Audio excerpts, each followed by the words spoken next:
Assalamualaikum warahmatullahi wabarakatuh. Bismillahirrahmanirrahim. Nahmaduka ya ghafuru ya syakuru. Mashalli wa sallim barik ala sayyidina maulana Muhammadin wa ala alihi wa sahbihi asma'in nama ba'du.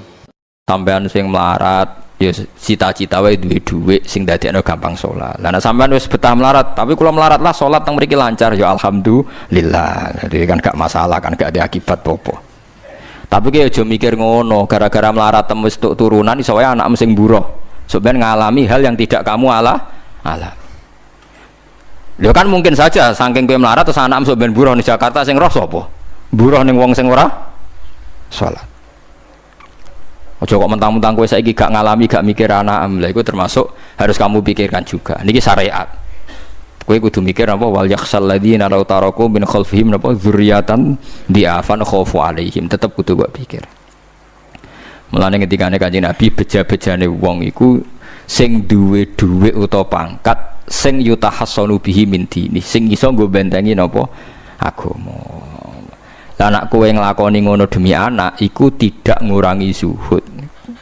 Bahkan kok Nabi Khidir dadi panitiane anake sampeyan. Iku sing diceritakno ning Ashabul Kahfi. Ketika ana cah cilik anake wong soleh, abahe kabundut. Abahe sempat nyimpen emas batangan, keleng-eleng kene. Dadi dhisik ana wong soleh mati nyimpen emas apa?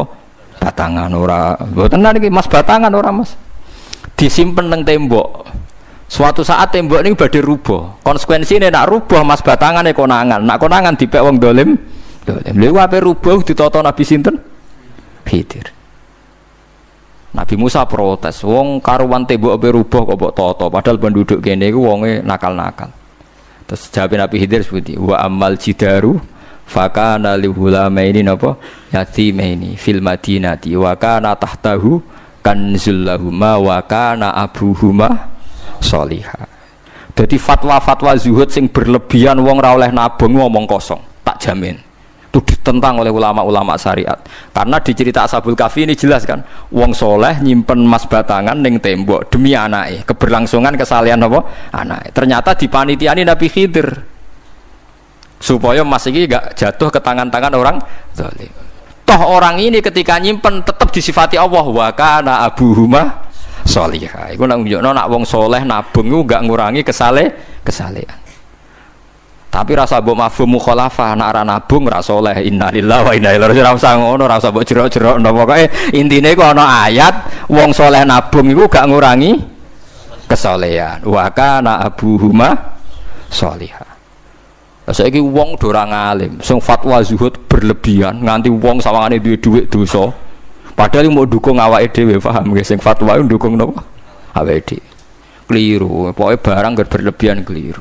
Lah sing seneng donya berlebihan, nganti miliaran pun gak jelas hitungane. Ya nek cara kula sak sedengan misale sak rugen mati ya warisan piro kan? 50 juta. Piro? Mesin bubut. Mesin bubut anake cek kangelan. Maksudnya cek kangelan ngerjakno. Nah Mas sak karek ngedol lho.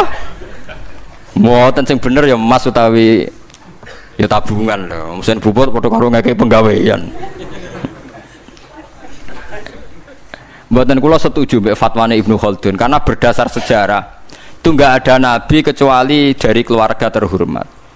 Nah terhormat itu tadi terus kata Imam Ghazali sebetulnya ndak harus terhormat kamu jadi presiden atau bupati. Ada adnal mal, ini rungokno tenan. Ada adnal mal atau adnal jah yang yutahassanu bihi min dini supaya bisa menjaga agama.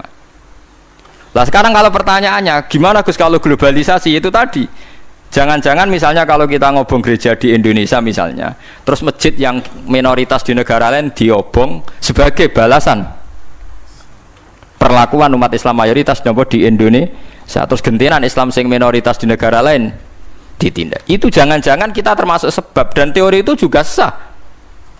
Wong pangeran yo momo tenan, cara ora pangeran yo kapok tenan mbek teori iku.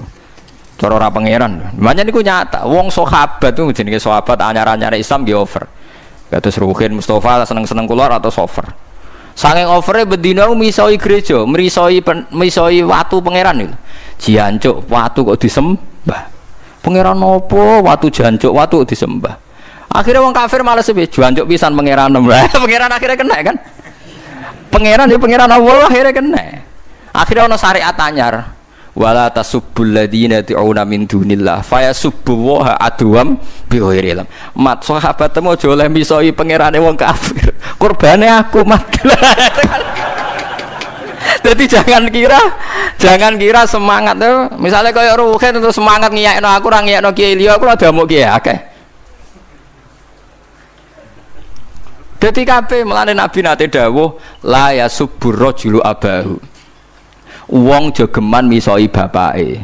Sampai Nabi dibantah ya Rasulullah wa hal yasubur rajulu abahu. Mosok tiyang misoi bapake piyambak. Terus Nabi jawab ya subu abar rajuli fa yasubur rajulu abahu. Ya misoi bapake wong, akhire bapake dekne dipisoi. Ya mau misoi pangerane wong, akhire pangeranem dipisoi. Lah pangeranem ku sapa ora Allah kan? Nah, sistem global itu ya teori itu ya mungkin. Jadi kalau Anda berbuat baik sama agama lain, mungkin agama lain berbuat baik sama kita.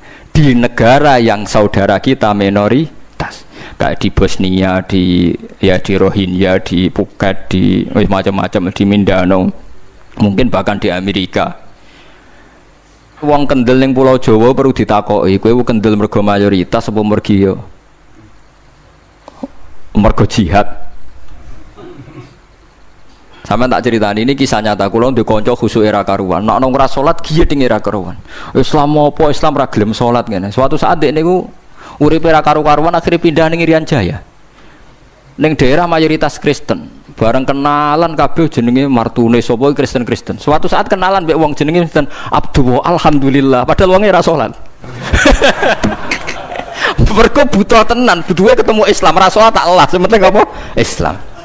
Terus dia ini sadar bener jenengan Gus, kula gedeng wong ra salat itu mergo ning Jawa, Gus. Bareng ning Sumatera, ning di daerah Irian. Gak iso gedeng. Kowe gedeng wong ra salat tak ning Jawa, jajal saiki manggon Amerika. Ketemu wong asal padha Islam ya wis seneng. Lah iya artinya hukume wong gak ternyata ada ruang dan apa? Waktu. Ya kok kowe darani bojo mayu mergo ora tau metu. Kayak ngono. Soreng metu mesti tak ngerti kan waduh. Dadi wong ora ono sing bener asline paham iki cerita wong asline ora ono sing bener. Angger ana pembanding ya takobal apa napa? Minna minkum takobal apa? Ya kan. Mulane nganti dadi guyonan kena apa wong tuwa kok asring bojone do ucul mergo sing lanang ndelok bojone wong liya. Lali bojone sing elek terus dibarno. Ya tenan sebagian yang ngono tenan. Wong akeh sing diamuk sing lanang. Wong kok ayune ngono. Ngomong apa, Pak? Lha niku kanca kula tenan. Ngomong apa, Pak? Ya jujur wae jare sing lanang jawab. Masa wong jujur gak oleh jare apa? Wong jujur apa? Lah saiki sampean mulai mikir. Nak saiki ning Jawa ana wong Islam gak salat. Oke, kita gedeng atas nama fitrah agama. Roh wong minum ya gedeng. Tapi sebagian gedeng kita memang masalah kondisi. Buktine hal yang sama kowe ketemu Islam ra salat nak kowe ning Irian Jaya mbok ning Timor Leste kowe seneng. Pira-pira ketemu padha napa Islami. Senajan to ora napa ora salat. Iku mulane bener sak dhuwur-dhuwure ilmu wa faqa kulli dzi ilmin napa alim. Sak dhuwur-dhuwure wong alim mesti ana wong alim. Saya itu baca teorinya Imam Ghazali, Ibnu Khaldun, terus teorinya Salahuddin Al-Ayyubi memang teori itu saling pembanding dan itu mesti kesimpulan saya tadi walau la dafwa hinnasan apa ba'dhum bibatin. Jadi semua teori ini saling melengkapi. Nggih memang kalau ketika kita dewa-dewa no fakir, zuhud, enak, tanpa hisab ini seakan-akan kita seneng fakir. Mergo bebas hisab. Nah, tapi nak ndelok randi kekuatan bergening ambek non muslim terus kowe ape salat kangelan. Lho nggih to, misalnya sampean buruh ning Jakarta. Posisi buruh, majikan ra salat kon nyupiri, wae salat ra mandeg piye apa. Nah, tapi nak kowe sing majikan buruh ora salat. Wae mandeg kowe salat. Ayo malah salat, anutlah ra paham lah wis makmum. Gak tak pecat, selesai kan. Oh, tetap gara-gara melarat itu tetap ra iso aqamus salat. Nah, mulane ngaji ku sing imbang ya, aja pengagum kemiskinan. Melarat ora usah mbok kagum-kagume biasa ae. Tapi yo coba gedhingi dosa kowe kualat wong melarat ku napa? Gedhing wong melarat apa? Dosa. Tapi aja dukung, maksudnya wis ora usah didukung wis akeh malah menapa? Mbok dukung. Wah, malah parah, malah napa? Parah. Lah amar ma'ruf nahi mungkar itu syarat utama tadi ada adna malin, ada adna napa jahin untuk yutahasson. Buktine semua nabi itu punya kekuatan sing dadekno enggak tersiksa. Ini ku ma ba'atsallahu nabiyyan illa fi mana'atin min qaumi.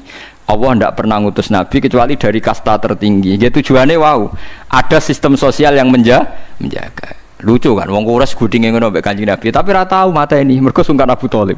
Sungkan sinten? Abu Thalib. Sayyid Abbas urung Islam, tapi nak Nabi dipateni ya ora trimo. Sampai Darun Nadwa kebingungan carane mateni Muhammad tuh piye wong dekne keluarga napa Quraisy. Sampai ana iblis mendo-mendo wong ngene ae tiap desa ngirimno satu pemuda.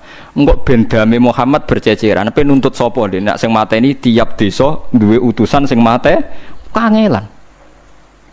Mergo Nabi diutus fi manaatin mingkau. Nah ketika Nabi pindah teng Madinah niku asline nggih mboten wong asing-asing amat. Mergo tiyang Yasrib niku wonten suku besar jenenge Bani Najjar napa? Bani Najjar. Bani Najjar niku keluarga besar Nabi saking Sayyidah Aminah. Mulane teng Barjanji diterangno ketika Sayyid Abdul Gerah niku mergo niliki keluargane mim Bani Najjar. Paham ya? Jadi intinya ya gadah manaatin min qaumi. Ngene iku Bani napa? Bani Najjar.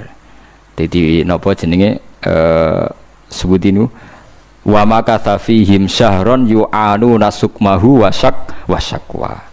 Iku suku napa Bani Najjar, akhwalihi min Bani napa Najjar. Dadi eling-eling. Dadi mboten saged. Mane sampean ya ora usah protes, kadang-kadang kena apa wong alim-alim ya rontok-rontok Gus, rontok-rontok mulya karepe ben rapati repot nemen-nemen.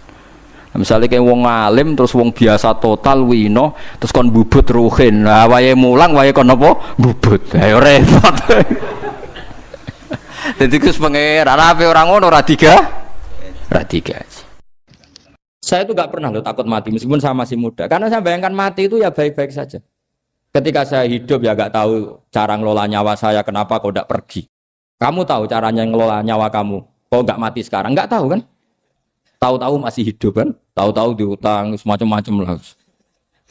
Sebenarnya kita zaman hidup pun nggak tahu cara ngelola nyawa kita, cara kerja jantung kita, cara kerja paru-paru kita. Nanti setelah kita mati pun nggak tahu caranya hidup gitu lagi. Tapi anehnya kita, mosok manusia sudah dilemah iso hidup lagi. Memangnya kita sekarang bisa hidup karena kita tahu-tahu ya hidup. Ditekdir anak yang melarat, paese elek, orang lain ditekdir anak Kiai Gus Mulyo. Kita kan nggak pernah bisa milih bapak ya ora iso. Ngerti-ngerti anak Karmen, anak Karlan itu sudah tahu. Artinya gini ya, sudah ya Allah ketika saya hidup ya tidak tahu kenapa saya hidup, pasti engkau yang menghidupkan. Ketika saya mati juga tidak tahu kenapa saya mati, pasti engkau yang menghidupkan dan mematikan. Maka saya akan baik-baik saja di akhirat, karena ketika di dunia Tuhannya yang engkau, ketika di akhirat Tuhannya, dan sifat engkau tidak akan rubah, tetap arhamur rahimin. Makanya dulu wali-wali itu kalau mau mati ya santai aja. Sayyid Umar bin Abdul Aziz itu ulama-ulama dulu kalau mau meninggal itu kalau keluarganya nangis marah besar. Memangnya mau kemana kamu nangisin saya? Lah kamu kan mau mati. Memangnya mau kemana kalau mati? Ya kembali ke Allah. Susahnya apa? Di dunia ya milik Allah, di akhirat milik Allah. Inna sholati wa nusuki wa mahyaya wa mamati lillahi rabbil. Yang aneh sampai harus melarat orang wani mati. Wah aneh tenan. Ya karena sampean tahu mungkin di akhirat lebih miskin lagi kan. Terus repot nah terus. Coba kalau dari awal kita menstatuskan diri kita biadillah, inna sholati wa nusuki wa mahyaya wa mamati. Tapi kamu salah status. Mengatakan kehidupan adalah momen untuk mencari kesejahteraan. Kehidupan adalah momen untuk cari karir. Kamu mensifati kehidupan secara salah. Jika kamu terjebak nyari karir, nyari kaya. Coba kalau kamu pakai mazhabnya Sufi, kehidupan adalah pemberian dari Allah untuk kembali kepada Allah. Kematian ya seperti itu. Akhirnya ya santai saja. Inna sholati wa nusuki wa mahyaya wa mamati lillahi rabbil alamin. Istri juga gitu. Saya itu tidak sombong. Saya itu mulai nikah sampai sekarang itu hampir gak pernah tukaran sama istri. Sama istri saya itu sering bilang gini, Gus kali-kali kalau saya ngamuk itu diwales, dilawan. Supaya saya punya musuh katanya. Betul ya? Ya saya bilang gini. Allah itu maha baik sama saya. Ketika harmonis, ganjaran saya ya lewat harmonis itu. Sehingga saya ngasih uang, menyenangkan Anda. Ketika Anda marah, ganjaran saya lewat sabar. Ya sudah, itu semuanya baik. Kalau kamu marah, saya tidak dapat pahala.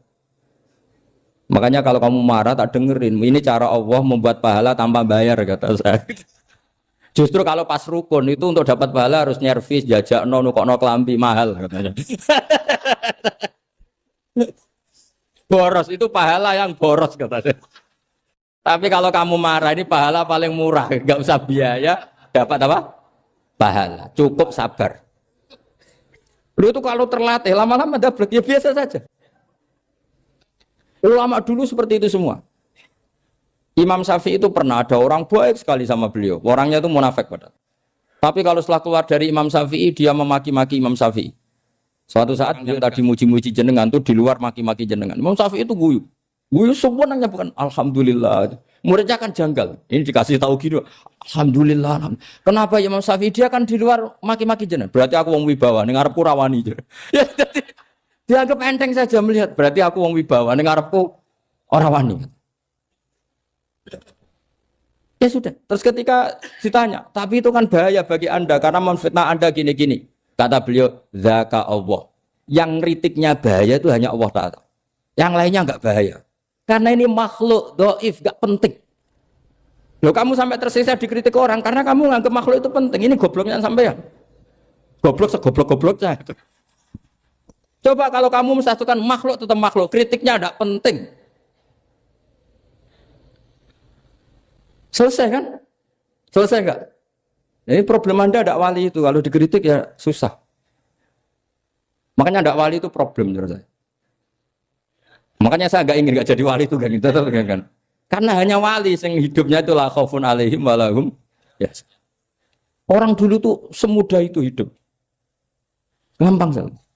Dulu ceritanya di antara ceritanya manakibnya saya Ja'far Shadiq itu, kalau ada orang memaki-maki dia itu dikirimi hadiah. Kenapa ya? Karena kebaikan kamu telah kamu berikan kepada saya, ini hadiahnya. Sampai malu yang kritik itu. Kan kalau orang ngerasani itu kan kebaikannya dikasihkan sama yang dirasani.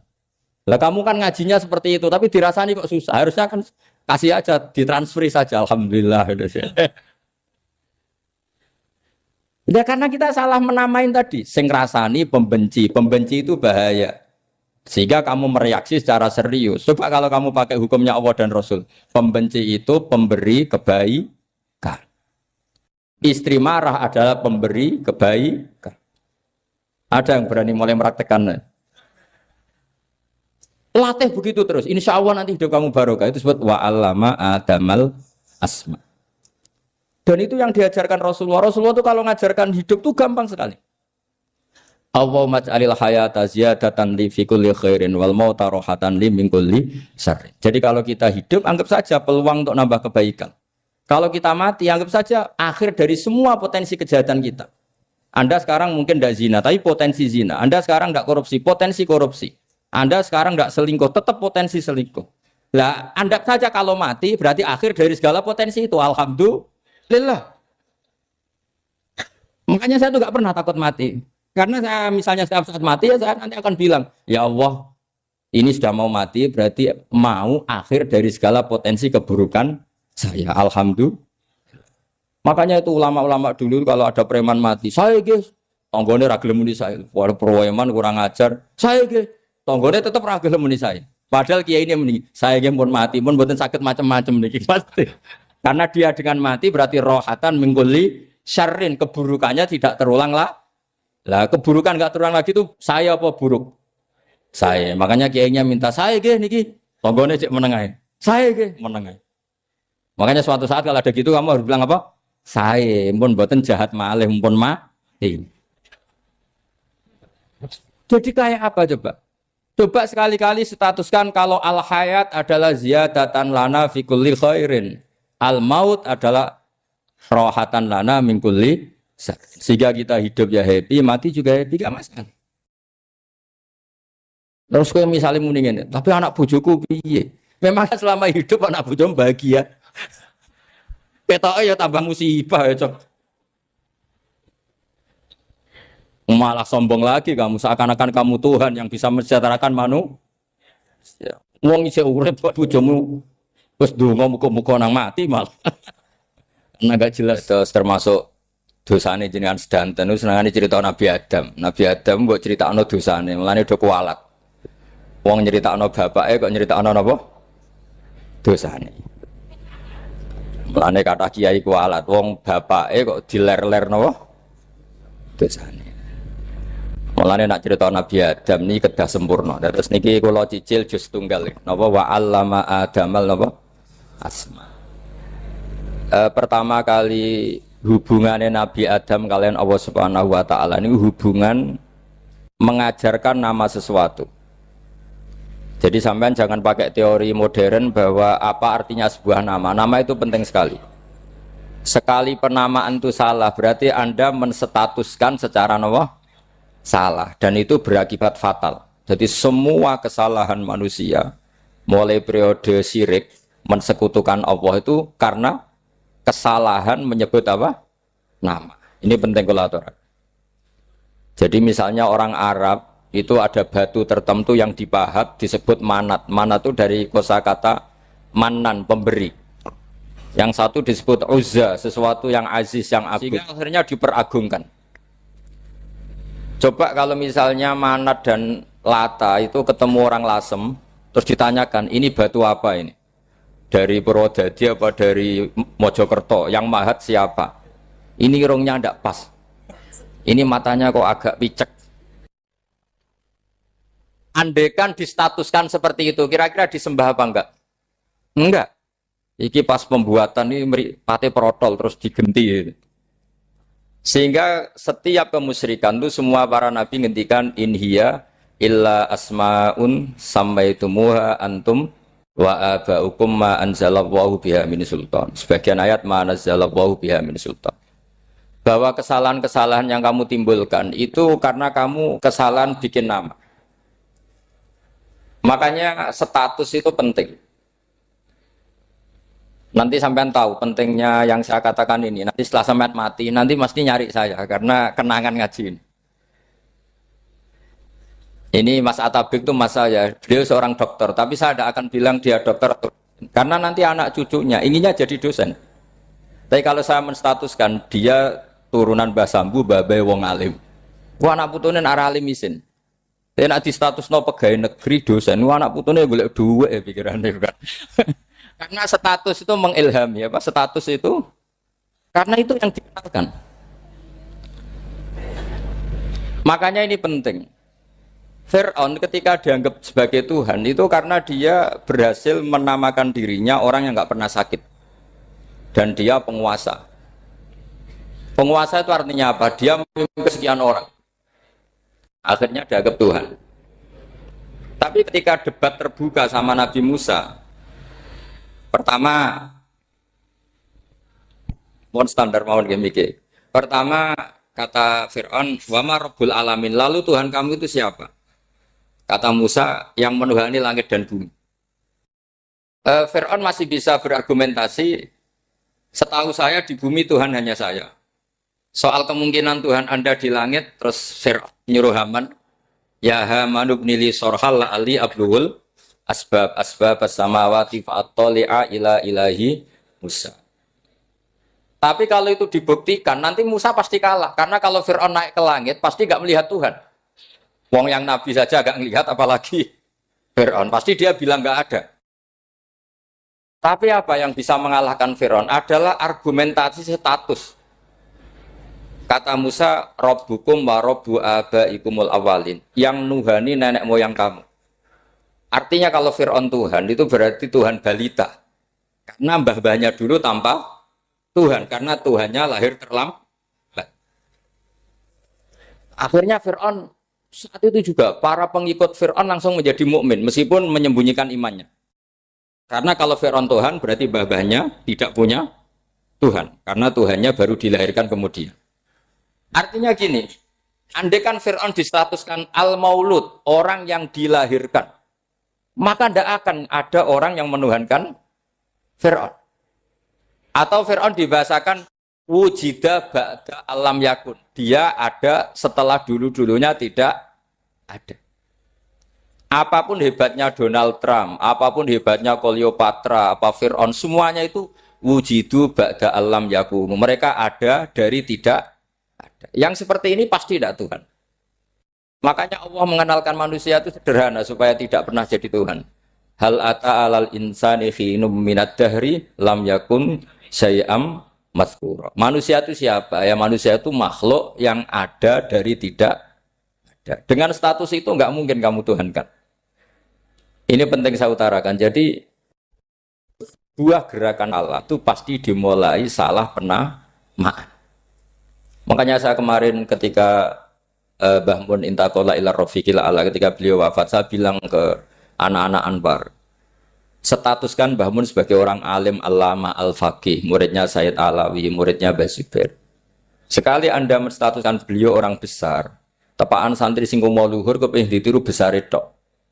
Nah, niru besar itu terus ono santri mau ita itu tok ngerasa gede repot. Sama, makanya saya nggak pernah. Sebenarnya saya tahu, Mas Atabik ini Mas saya itu dosen saya tahu, tapi saya tidak pernah ngomong dosen. Oh, anak-anak era menjadi wong alim, menjadi dosen malah langsung berarti wong alim malah celokoman itu. Jadi karena salah status itu nanti panjang, akibatnya itu panjang. Makanya saya itu sebetulnya ya risih dikatakan Gus Bak itu orang alim, sebenarnya risih. Tapi saya seneng saja. Sing seneng beniru alime, sing hasut takjak kompetisi. Jadi nikmati ya. Jadi sing seneng beniru alime, sing seneng itu hasut takjak kompetisi, takjak maca tafsir. Nak ramriang ya. Ungkono paling maca primbon mek terjemah. Ini penting. Jadi itu yang disebut wa'allama adamal. Makanya Allah itu mengkritik semua kesalahan manusia dimulai dari salah penamaan. Makanya saya kemarin Pak Bisbara sering bilang, kalau presidennya ini maslahat, kalau enggak ini enggak maslahat. Mana ada kemaslahatan ditentukan hanya oleh seorang presiden? Itu tauhid kita di mana? Memang kita secara syariat harus milih sesuai istihad kita. Tapi tidak usah dong menggantungkan kesejahteraan sama seorang makhluk, itu tidak boleh. Secara tauhid enggak boleh. Makanya ini penting sekali. Jadi nggak boleh orang salah nama. Kita tetap memilih presiden, milih kiai, milih siapa saja. Tapi tidak boleh menstatuskan manusia sama dengan status Tuhan. Itu bahaya sekali dalam ilmu tauhid. Saya teruskan ya. Nah ini sekaligus latihan tauhid sama latihan tafsir ya. Sampun nggih. Kula terus nomale. Pun santai mawon. Kula ki ikhlas ora ngarah gelo santai mawon. Wong umpama ora sida ngaji ora gelo apa meneh trimo mik rusak. Ndak karena saya itu insya Allah ndak akan pernah salah nama. Saya punya cerita ya, tentang nama itu. Ketika seseorang baik sama tetangga, itu kalau sampean seorang mukmin yang mukhlis, mukmin yang ikhlas, pasti ya karena diperintah Allah. Saya ngajar seperti ini karena diperintah Allah. Baik sama pernah sepuh karena saya turunan Mbah Sambu ya karena menghormati Mbah Sambu. Itu bagus. Sehingga dulu itu ada ulama, saya berkali-kali cerita, ada ulama punya tetangga itu berdua anak muda. Ya Ahmad, silahkan ke rumah saya. Datang. Setelah datang ke rumah pemuda tadi, kata pemuda tadi, ya Ahmad silahkan kembali, saya tidak butuh kamu. Kembali Imam Ahmad, dan santai saja. Setelah kembali sekian menit dipanggil lagi, ya Ahmad saya jadi butuh kamu, datang ke rumah saya, datang lagi. Setelah datang, saya tidak butuh kamu, silahkan pulang. Pulang sampai 3 kali. Itu Imam Ahmad senangnya bukan main, kelihatan ceria senang. Lama-lama muda ini tanya, ya Ahmad kenapa Anda tidak tersinggung, bukankah itu menyakitkan? Enggak kata saya. Tapi saya akan menyebalkan. Enggak kata saya. Kata Imam Ahmad, kenapa aja? Saya ini diperintah sama Allah, kan apik mbek tangga. Dadi nek mbok udang ya teko, mbok kon mulai ya mulai. Alhamdulillah iso nglakoni perintahe Allah. Dadi aku ora ono hubungane mbek kowe. Sehingga orang itu gak bisa didikte oleh di sekelilingnya karena ya hubungannya langsung sama Allah Subhanahu wa Ta'ala. Jadi dulu itu orang jadi wali itu segampang itu. Kalau kamu kan enggak, hukum tentang tetangga itu kamu kayak orang kapitalis, kayak orang komunis, pakai teori sosial. Nak diapik yo apik, dieleki yo elek. Itu kan pikiran PKI. Artinya satu perilaku sosial didikte oleh makhluk itu perilaku orang mukmin atau orang ke PKI. Itu orang PKI. Kalau orang mukmin ya mangkana yu'minu billahi wal yaumil akhir fal yukrim jarahu, kita baik sama tetangga karena diperintah Allah, sehingga kecewa ada kecewa ya santai saja. Imam Ahmad katanya, kenapa engkau tetap ceria? Aku ora urusan mbek kowe, urusanku mbek pangeran. Pangeran ngutus sampe mbek tonggo. Saya ulang lagi ya, terus tentang napa wa 'allama adamal asma. Jadi andaikan seorang manusia melakukan kebaikan karena dia makmur, amarahu wa. Kita diperintahkan Allah baik sama tetangga. Ya biasanya tetap seperti itu. Kita diperintahkan Allah baik sama. Sehingga ketika ngalami kayak yang dialami Mak Ahmad, kita santai saja. Ketika kita datang bi amrillah, ketika kembali ya bi amrillah. Sehingga ya sudah kita dapat pahala. Tapi kalau kamu kedikte secara sosial, maka kamu akan menjadi orang murahan. Yaitu seorang ulama didikte oleh anak muda yang kampungan. Justru kita kalah kan. Kita kampungan sekali karena kita ulama senengnya kalau disenengkan orang, mangkelnya kalau dimangkelkan orang. Artinya apa? Kamu didikte makhluk. Itu kerennya di mana coba? Kerennya di mana? Enggak ada sama sekali. Apalagi yang dikte trimo canom sing goblok, sing desa. Kamu seorang ulama besar.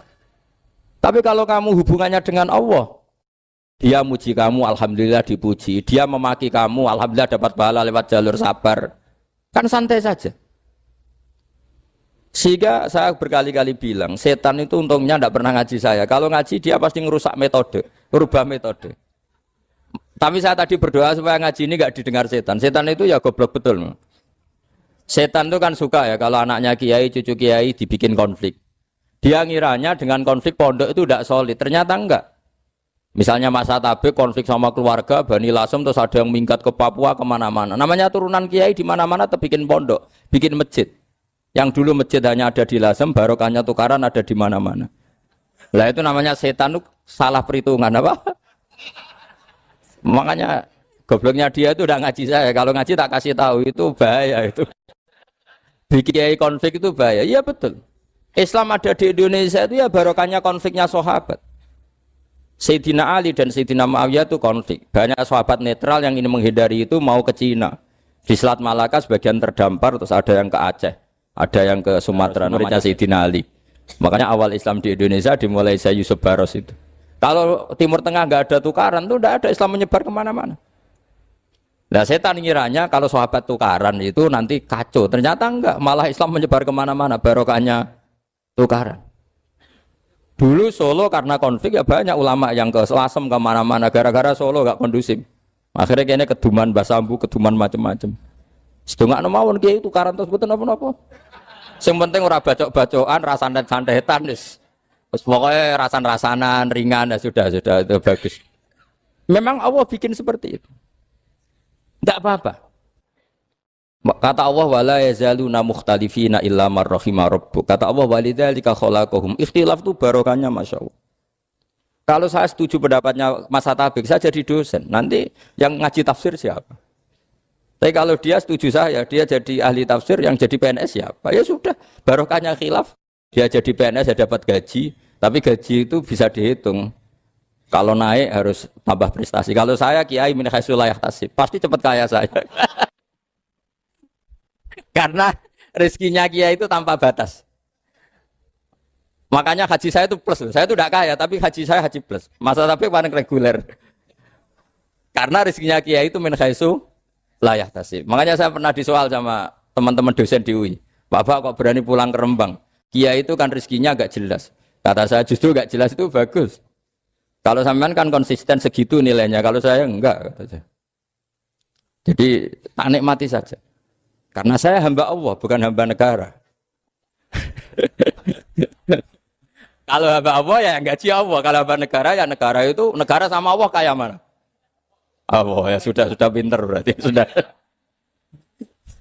Jadi jangan pernah kita ini salah nama. Kalau salah nama itu bisa panjang. Makanya ada wali itu kalau dongo itu rontok kriminal, tapi malah pangeran seneng. Sampai dalam riwayat itu innahu yudkhikuni al-yauma salasa marat. Wali itu bisa menertawakan saya 3 kali. Itu kata Allah. Itu kalau dongo itu agak kriminal, tapi mesti mustajab. Tapi kalau kamu niru sudah tidak mustajab karena ini KW, copy paste. Itu kalau dia datang ke Raudhah itu bilang gini wali tadi, ya Allah, saya ingin jadi orang baik. Jika engkau turuti doa saya, maka surra habibuk, kekasihmu ini menjadi senang. Tapi jika saya jadi orang jelek, surra aduwuk yang senang itu iblis. Sekarang milih mana jenengan? Menyenangkan kekasih kamu apa menyenangkan musuh kamu? Itu semua riwayat terus kata Allah bilang ke Nabi Muhammad karena wali kan ada alam roh. Wis kandhani wis mustajab coba leni itu kayak gue. Segampang itu wali punya hubungan. Saya ulang lagi ya, tapi jangan ditiru. Karena kamu tidak wali, nanti setelah wali niru gak apa-apa. Ya Allah, saya ini ingin jadi orang baik. Kalau saya jadi orang baik, maka surra habibuk, kekasihmu menjadi senang. Kalau saya jadi orang buruk, surra aduwuk, musuh kamu menjadi senang. Tinggal engkau lah sekarang sebagai Tuhan, senang menyenangkan kekasih kamu, menyenangkan musuh kamu. Ya tentu Allah pilihannya kan senang menyenangkan kekasihnya. Terus kata Allah sudah sampai situ aja doanya, jangan panjang-panjang, baca-baca malah repot. Semudah itu mereka hubungan dengan Allah Subhanahu wa taala karena mereka tidak pernah salah nama. Kalau kita kan tidak. Kita tidak mesti walinya, tidak mesti istiqomahnya, kiai saja karena diangkat MUI, bukan karena kiai betul, atau diangkat di struktur kepengurusan NU. Terus doa pakai namanya sendiri, ya Allah saya ini ngitmai agama sudah lama, mbok ya Allah saya ini jadi gini-gini. Status kamu itu belum ada di arsy. Ini penting saya utarakan, jadi nama status itu penting sekali. Sehingga semua kesalahan saya ulang lagi itu karena status. Ini penting saya utarakan karena sekarang itu banyak nama itu disepelekan. Saya itu sering sinau kamus, jadi saya termasuk menekuni tafsir itu diantaranya menekuni kamus. Saya punya kamus banyak. Mulai yang dikarang orang setengah kafir, munjid itu kan, kafir tapi setengah. Karena timnya banyak yang muslim juga. Ada yang virus abadi, macam-macam. Yang saya kenang dari kamus, di antara kamus yang saya kenang tentu miliknya Said Zabidi, kamus Mukhid itu. Ada kamus milik saya namanya Mukhtarus Sikha. Itu dikarang oleh orang alim. Itu bilang begini, sama tak bedai sekarang. Lafat ilah itu maknanya apa? Tuhan kan? Tasniahnya apa? Dia bilang isim ini tidak punya tasniah. Dia bilang ilah. Normalnya tasniahnya ilahani. Jam'anya taksir alihah. Tapi kata dia nggak boleh. Lughat seperti itu nggak boleh. Karena kullusmin harus yadullu ala aini musammahu. Ilah itu nama tunggal untuk Allah. Sehingga karena Allah itu tunggal nggak boleh ada tasniahnya ilahani. Karena kalau ilahani berarti kamu nerjemah apa? Dua Tuhan. Berarti kamu nganggap ada Zaidun. Ketika Zaid dua kamu bilang Zaidani. Kalau banyak kan nggak pernah ada Tuhan dua atau tiga. Makanya kata pengarangnya itu Abu Bakar Ar-Razi itu kata beliau, wahadal ismu la musanna lahu wala jam'ah wa innama jama'uhu wa sannauhu katanya. Isim ini tidak punya tasnya, tidak punya jamak. Tapi kalau orang-orang katanya, orang-orang itu bilang ini ada jamaknya, ada tasniahnya. Ini penting sekali. Karena kesalahan itu enggak ada. Cara teori Quran itu kesalahan itu enggak ada. Yang ada adalah orang salah. Beda loh ya. Tak wari dadi wong pinter. Makanya ini sampai subuh, tak wari dadi wong pinter. Saya ulang lagi ya. Kesalahan itu enggak ada. Yang ada itu orang salah. Pernah ada enggak 1 tambah 1 15? Enggak ada kan? Tapi kalau orang salah bilang 15, ada.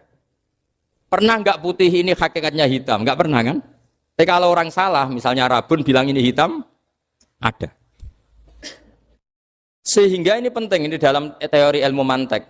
Setiap Allah menyalahkan mereka, itu kata Allah, yaqulu nabi afwahihim. Mereka itu melafatkan dengan mulut mereka. Bahwa Tuhan itu 3 misalnya. Bahwa Lata Hubal itu Tuhan. Itu kalimat yang keluar dari mulut mereka, tapi tidak menunjuk hakikat. Makanya kata Allah, kaburos kalimatan